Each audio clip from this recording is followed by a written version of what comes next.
cai por terra o princípio de dizer sem partidarização, se esse for o caminho. Esses mesmos dispositivos fazem parte da lei orgânica, não no artigo 14, mas no artigo 89. Então eu chamo, naturalmente, sem ser um constitucionalista, a atenção de Vossa Excelência, porque não poderá fugir desses princípios a questão da elegibilidade. Claro que esta é uma hipótese de eleição indireta que faz parte dos meus pronunciamentos também, quando se esgotar a questão da linha sucessória. Que, aliás, aqui a nossa lei orgânica é mais ampla essa linha, porque inclui a figura, inclusive, do vice-presidente da Câmara Legislativa, que também está sob júdice. Essas questões todas deverão ser examinadas, certamente, pelo Supremo Tribunal Federal. Embora, no último encontro que estive lá no Supremo Tribunal Federal, existam algumas questões que não foram suscitadas àquela corte. E é sobre essa matéria, senhor presidente, que eu gostaria, mais uma vez, de enfocar, porque nos últimos dias eu tenho feito constantes discursos nessa linha de defesa de Brasília e contrária à intervenção federal. Contrária. Eu não chego a fazer a essa admissibilidade que fez Vossa Excelência nesta manhã. Eu sou contrário à intervenção federal na capital do país. Eu reconheço, como sempre o fiz, que nós enfrentamos problemas que precisam ser sanados. Mas devemos admitir que já está ocorrendo, pois, felizmente, as instituições saíram dessa letargia, inclusive a nossa Câmara Distrital, e que se encontrava até bem recentemente, para cumprir efetivamente os seus deveres constitucionais. Demoraram mais de 70 dias, 60 ou 70 dias, mas nos últimos dias avançaram bastante no cumprimento das suas obrigações. Na luta por uma Brasília responsável, termos que usamos coincidentemente em nossos pronunciamentos, eu tenho orgulho de dizer que nós conseguimos importantes adesões e apoiadores, como por exemplo a OAB-DF, presidida por Francisco Caputo, que se manifestou contrário à intervenção, apesar da ordem nacional, a OAB nacional, ter se posicionado favoravelmente à intervenção. Diversos deputados distritais, deputados federais, as várias federações do setor produtivo, tivemos uma última reunião recente aqui no Hotel Nacional, a Federação do Comércio, que eu tenho a honra de presidir, a Federação das Indústrias, a Federação dos Transportes, da Agricultura, das associações comerciais, dos CDLs, todos com um volume enorme de associados, de sindicatos, de pequenas associações e outras agremiações que se manifestaram nessa direção, contra a intervenção. Essa luta ganhou força com a entrega, inclusive, de um manifesto do setor produtivo contra a tese da intervenção aos presidentes do Supremo Tribunal Federal, ministro Gilmar Mendes, da Câmara dos Deputados, deputado Michel Temer, presidente desta casa, o senador José Sarrei. Nesse manifesto, que é público, nós manifestamos nossa preocupação e inconformidade com os danos que a intervenção poderia trazer para o Distrito Federal. Artigo 89. Melhor, aqui artigo 14 na Lei Federal. A principal vítima dessa violação das regras constitucionais será a população, cuja autonomia política será violentamente atingida.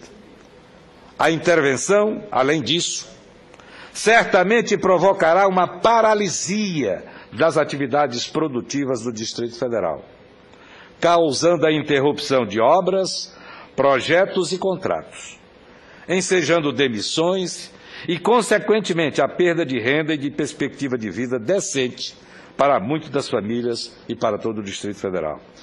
É muito perigoso, é muito duvidoso qual será o viés desse interventor. No pronunciamento de Vossa Excelência hoje, Eu senti, por exemplo, que o senhor dizia assim, um viés fiscalizador, um viés de procurar fazer auditoria em todos esses movimentos. Isso pode significar, senador Cristóvão, uma paralisia. Aliada a um grande interventor, certamente virão muitos outros pequenos interventores. Nós já temos, por força da nossa própria organização, alguns pequenos interventores, que são as escolhas pessoais do governador, por exemplo, dos administradores das cidades satélites. Cidades com 600 mil habitantes, 400 mil eleitores, muitas vezes recebem a indicação de um interventor ou de um administrador, veja que até eu já estou admitindo o nome de interventor, sem ter muitas relações com aquela cidade. A nossa lei orgânica preceitua, no artigo 10º ou 11º, se não me falha a memória, mecanismo de escolha desses administradores, mas que nunca foi regulamentado.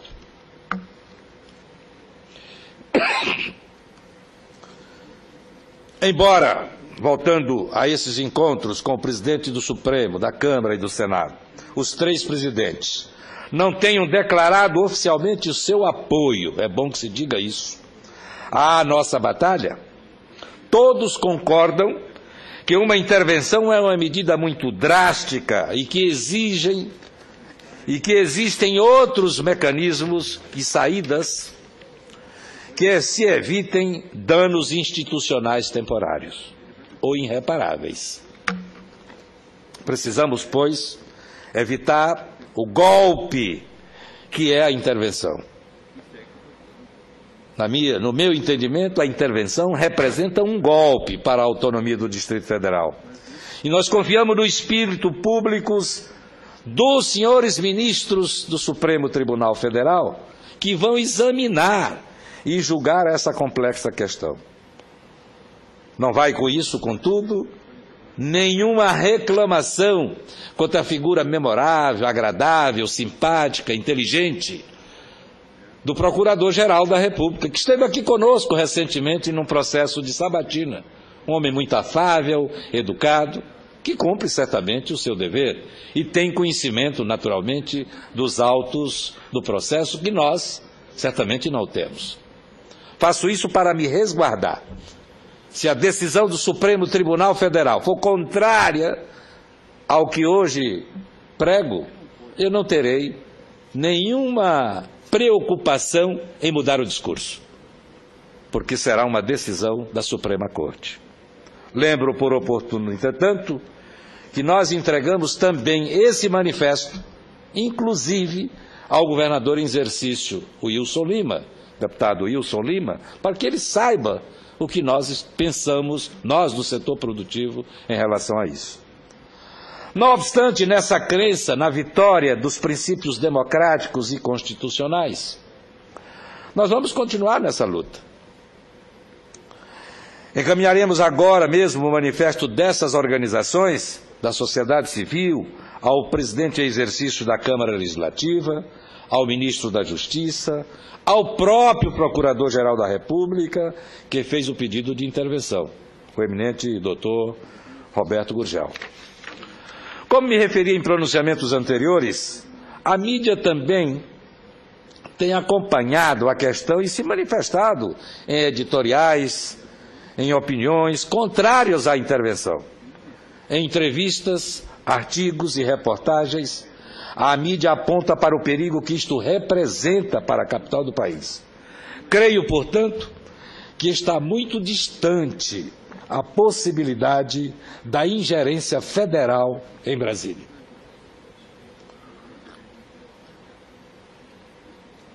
Senhor presidente, senador Cristóvão Buarque, senhores senadores, senhoras senadoras, me preocupa muito, e me preocupa realmente, a forma como o terrível escândalo que motivou o pedido de intervenção federal vem sendo tratado pela opinião pública, vem sendo tratado por todos os veículos.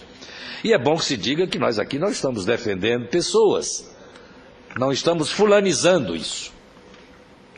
As notícias que se referem de forma generalizada ao mensalão do DEM, entre aspas, mensalão do DEM.